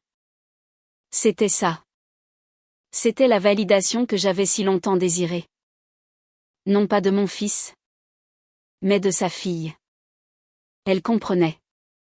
Elle me voyait. Le lendemain soir, mon anniversaire fut parfait. Sarah et moi avons préparé le dîner ensemble, en riant et en parlant. La sonnette retentit juste au moment où nous finissions notre repas. J'ai ouvert, m'attendant à Chloé. Mais ce n'était pas Chloé. C'était Marc. Il se tenait seul sur mon paillasson, l'air plus vieux et plus fatigué que je ne l'avais jamais vu. Il tenait une seule rose dépenaillée dans une pochette en plastique. Il avait l'air terrifié, comme un garçon envoyé chez le proviseur. « Maman », dit-il. La voix rauque. « Est-ce que je peux te parler ? Juste une minute ?» Mon premier instinct fut de fermer la porte. Ma soirée paisible et heureuse était soudainement menacée. La forteresse que j'avais construite autour de mon cœur leva instinctivement son pont-levis. Sarah apparut derrière moi, l'air inquiet. « Éléonore ?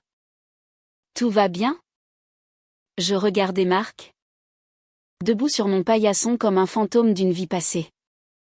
Il n'était pas l'homme arrogant du restaurant ni l'homme en colère du café. Il était juste. Diminué. Le combat l'avait quitté, laissant derrière lui une coquille creuse. Il tressaillit en voyant Sarah, comme s'il venait de réaliser qu'il dérangeait. « Je suis désolé, » marmonna-t-il, baissant les yeux sur la rose pathétique dans sa main. « C'est un mauvais moment. Je n'aurais pas dû venir. » Il commença à se détourner. « Attends, » dis-je, le mot quittant mes lèvres avant que j'aie consciemment décidé de le dire. Quelque chose dans sa posture défaite brisa mes défenses. Ce n'était pas de la pitié ? Pas cette fois. C'était une lueur de quelque chose d'autre ? De plus complexe. Je regardais Sarah. « C'est mon fils, » dis-je doucement. Elle hocha la tête, ses yeux pleins de compréhension. « Je vais débarrasser, » dit-elle en me serrant le bras en signe de soutien avant de disparaître dans la cuisine. Sa présence, son soutien silencieux, me donnèrent de la force. Je sortis dans le couloir, fermant la porte de l'appartement derrière moi. Je ne le voulais pas à l'intérieur de ma nouvelle vie. Pas encore. Peut-être jamais. Nous nous tenions sous la lumière froide et fluorescente du couloir de l'immeuble. « Que veux-tu, Marc ? demandai-je. Ma voix ni méchante, ni chaleureuse. Elle était neutre. Il tendit la rose. Joyeux anniversaire, dit-il. La fleur était meurtrie. Probablement la dernière qui restait chez le fleuriste du coin. C'était une offrande misérable. Mais c'était une offrande néanmoins. Je ne la pris pas. Il laissa tomber sa main. Je ne suis pas là pour demander de l'argent, dit-il rapidement. Comme s'il avait besoin de le préciser d'emblée. Je sais que c'est fini. J'ai beaucoup réfléchi. Il leva les yeux vers moi. Et pour la première fois, je vis une honte sincère dans ses yeux. Tu avais raison, dit-il. Sa voix se brisant. Surtout, j'ai été un imbécile. Un imbécile avide et arrogant. Je t'ai prise pour acquise. J'ai tout pris pour acquis. J'ai appris à mon fils à être comme moi. Et maintenant il me parle à peine. J'ai poussé ma femme à être ce qu'elle est. J'ai tout détruit. Il prit une inspiration saccadée. J'ai perdu mon travail parce que mes performances étaient terribles depuis des mois. Je n'étais pas concentré sur le travail. J'étais concentré sur la planification de ce que j'allais faire avec ton argent. Toute ma vie était construite sur un fantasme. Sur un héritage que je n'avais pas mérité et que je ne méritais pas. Il ne cherchait pas d'excuses. Il se confessait. C'était le plus honnête que je l'ai jamais entendu être. La boîte ? Murmura-t-il. Ses yeux se remplissant de larmes. Mon Dieu. La boîte. Je pensais que c'était si intelligent. Si drôle. C'était la chose la plus cruelle que j'ai jamais faite. Et je ne peux pas revenir en arrière. Il me regarda. Son visage un masque de misère. Je suis tellement désolée. Maman. Je suis tellement désolée. Les excuses, quand elles arrivèrent enfin, n'étaient pas ce à quoi je m'attendais. Ce n'était pas une clé pour déverrouiller le pardon. Ce n'était pas une baguette magique pour guérir le passé. C'était juste un son triste et brisé dans un couloir silencieux. Je pensais aux années de blessures, au rejet désinvolte, au poids écrasant de leur indifférence. Une excuse ne pouvait pas effacer cela. Elle ne pouvait pas réparer mon cœur brisé. Mais c'était un début. Je t'entends, Marc, dis-je doucement. Et c'était vrai. J'entendais sa douleur, son regret. J'entendais la profondeur du trou qu'il s'était creusé. J'ai commencé à voir un thérapeute, dit-il en s'essuyant les yeux du dos de la main. J'essaie de comprendre pourquoi je suis comme je suis. Et je cherche du travail. N'importe quel travail.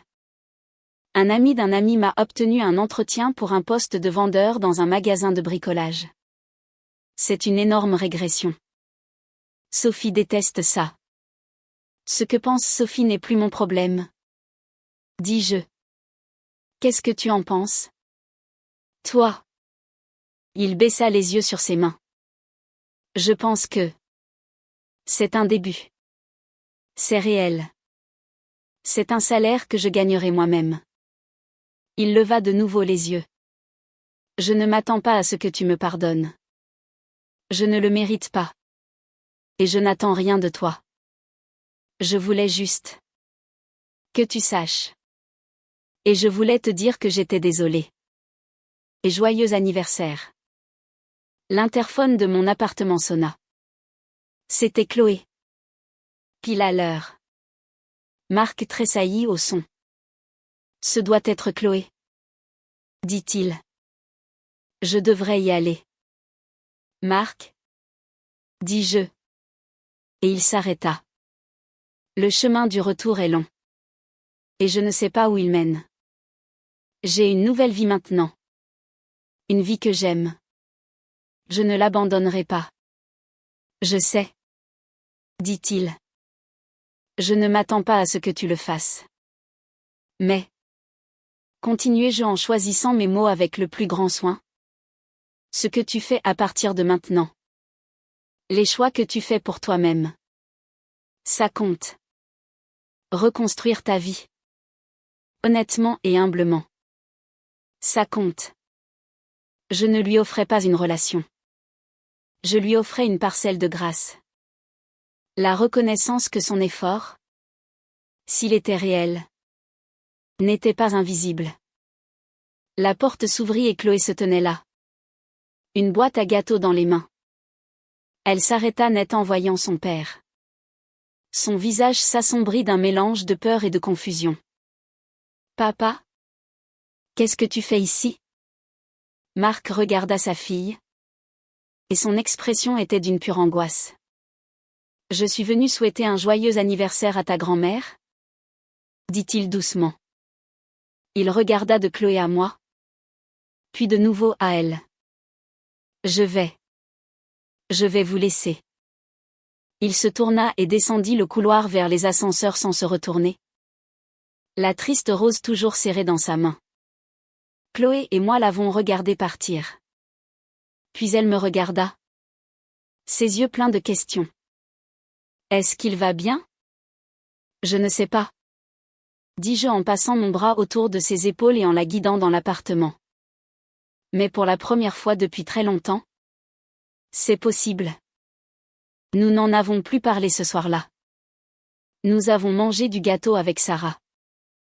Nous avons ri. Nous avons célébré mon anniversaire. Ma vie. Mais la rencontre flottait dans l'air. Ce n'était pas un retour au passé. Mais cela avait changé l'avenir. La ligne dure et nette que j'avais tracée avait été estompée. Dans les mois qui suivirent, je n'ai pas vu Marc. Mais j'ai eu de ses nouvelles par Chloé. Il a pris le poste au magasin de bricolage. Il rentrait fatigué et courbaturé. Mais il rentrait. Lui et Sophie se disputaient constamment. Leur mariage, construit sur les fondations fragiles de l'aspiration financière, ne pouvait pas supporter le poids de la réalité. Finalement, ils se sont séparés. Sophie a déménagé, cherchant une vie avec quelqu'un qui pourrait lui fournir le style de vie qu'elle estimait mériter. Marc s'est retrouvé seul dans un petit appartement avec son fils, Adrien, qui était toujours en colère et plein de ressentiment. Mais Marc, selon Chloé, n'a pas abandonné. Il a continué à aller à son travail. Il a continué sa thérapie. Il a commencé à essayer, maladroitement, de renouer avec Adrien. Non pas avec de l'argent, mais avec du temps. Ils ont commencé à jouer au basket au parc le week-end. C'était gênant et difficile. Mais ça se produisait. Il ne m'a jamais appelé. Il n'a jamais rien demandé. Il semblait comprendre que sa guérison était sa propre responsabilité. 1 an après sa première apparition sur mon seuil, le jour de mon 70e anniversaire, une autre fleur est arrivée. Cette fois, ce n'était pas une seule rose triste. C'était un petit pot simple de Primevère, livré par un pépiniériste local. La carte ne contenait que 5 mots, écrits de son écriture familière. Juste comme ça. Joyeux anniversaire. Marc. J'ai placé le pot sur le rebord de ma fenêtre, où il recevrait le soleil du matin. Ce n'était pas une clé pour mon cœur ou un laissez-passer pour réintégrer ma vie. C'était juste un pot de fleurs. Une reconnaissance silencieuse. Un signe que, quelque part dans les décombres qu'il avait créés, une petite chose nouvelle essayait de pousser. Ma vie a continué à être pleine et heureuse. La fondation a prospéré. Mon amitié avec Sarah était une joie constante. Mon lien avec Chloé était le plus grand cadeau de mes dernières années. Elle a été acceptée dans une prestigieuse école d'art, Ses frais de scolarité aidés par une bourse d'un donateur anonyme, une subvention que j'avais arrangée par le biais de la fondation sans qu'elle le sache. Je ne sais pas si ma famille sera un jour de nouveau entière au sens traditionnel du terme. Je ne sais pas si Marc et moi nous assiérons un jour à nouveau pour dîner ensemble. Certaines choses, une fois brisées, ne peuvent jamais être parfaitement réparées. Les cicatrices restent. Mais j'ai appris que la guérison ne consiste pas à effacer le passé. Elle consiste à construire un avenir plus fort et plus beau que celui qui vous a été enlevé. Ils pensaient que j'étais une boîte vide. Ils avaient tort. Ma vie n'était pas vide. Elle attendait juste d'être remplie. Et maintenant, elle déborde. Non pas des choses que l'argent peut acheter, mais de but, de rire, d'amitié et d'un amour tranquille et résili. Je ne suis pas une femme définie par ce que j'ai perdu. Je suis une femme définie par ce que j'ai choisi de construire à sa place. Et c'est une structure magnifique.